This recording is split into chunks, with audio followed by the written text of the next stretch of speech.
Hello everyone, আমি বিপাশা। একটা নতুন মিনি ব্লগে তোমাদের সবাইকে স্বাগত। আজ ছিল সানডে। বর বলল চলো বাইরে গিয়ে শপিং করে আসি। যেই বলা সেই কাজ, আমিও বসে বললাম রেডি হতে। মেকআপ করে নিলাম।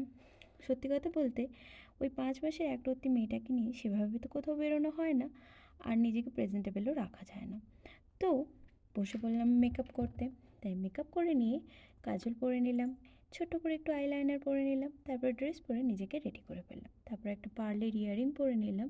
তারপরে হেয়ারটা কী করব ঠিক করতে না পেরে সেই গতানুগতিক একই রকম হেয়ার স্টাইল করে মেয়েকে নিয়ে বসে পড়লাম রেডি করতে। তারপর মেয়েকে রেডি করে একটু আদর করে নিলাম। দেন বরমশাই মেয়েকে কোলে করে নিয়ে বেরিয়ে পড়ল। তারপর আমরা জুডিওতে গেলাম। গিয়ে 3টে টপ আর একটা জিন্স, আর বরমশাইও কিছু কিনলেন। তারপরে কিনে বাড়ির উদ্দেশ্যে রওনা দিয়ে দিলাম। বাড়ি এসে বর অর্ডার করলো রুটি অ্যান্ড তড়কা। তারপর